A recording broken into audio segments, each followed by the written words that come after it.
Hello, Merry Christmas everyone. Keeping my glasses on. I only do this because I don't need specs for looking at you.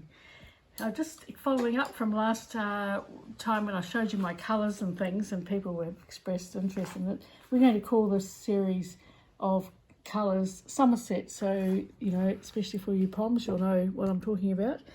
And I said I was going to make a variety of pages, perhaps make a sort of memory cloth, but anyway, I always change my mind.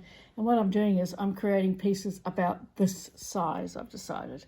So first thing that I did was to take the pre-felt, that's the flimsy, the pre-felt, and I put the gauze, the underneath, that's down here somewhere, this stuff, and lovely, it's got the lovely brown in it. And for people who know or don't know, I ran it underneath the embellisher, and I've said this many times, if you want texture on a surface, this is the best way you can do it. So just basically the gauze is here and the pre-felt's underneath, and you just work it, and what you're doing is pushing those fibres through. I'll just do a little bit here, and then when you've done, you can see how the texture from the gauze comes through to the top. So you can't get this any other way. Certainly with needle felting is the same, but very, very slow.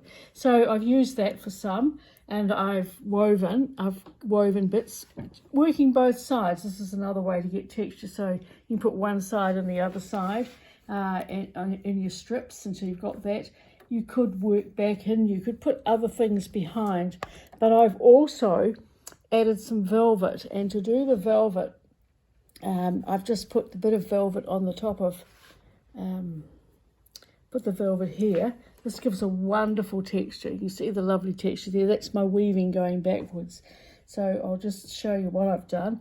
Put the velvet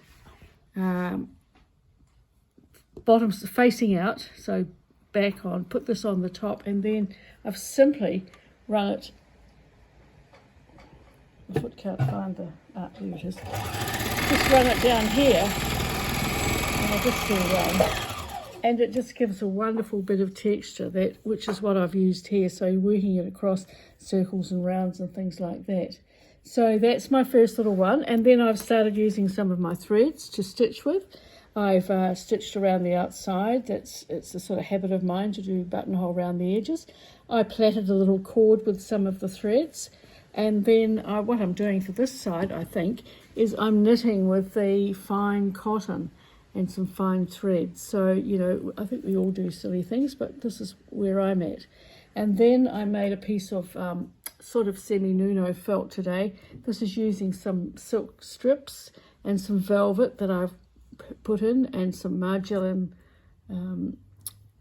silk, and some more, just as a very piece of that, and some of the wool and silk on the back. So I'm going to work this one, and I may cut into it, I may do something, come back another time, and I'll show you as I go. And I made a little bowl with my machine threads, just for nothing better to do. And then all the little offcuts that I've kept, that I've cut off the edges, I'm not wasting those. I'm going to work them, cut them up into tiny, and work them in water soluble in Romeo to make something else that will go into something else. So I'm going to turn it into a little book, and it'll be a book of heaps of interesting little samples. So that's what I've been doing when I should be doing other things. But I hope you all have a wonderful Christmas. And just to reiterate, last week we made a box for Emmy. Well, I had the idea, I'm making an do the construction, then we put it together. And just before we go and say cheerio for the year, and thank you for watching me for this year, then Ian will just show you the house that's all ready for the kids for tomorrow when they come. So I'm sure they'll have a lot of fun. Little presents. That's for little presents for little people inside there. So see what sort of chaos they can create with that tomorrow.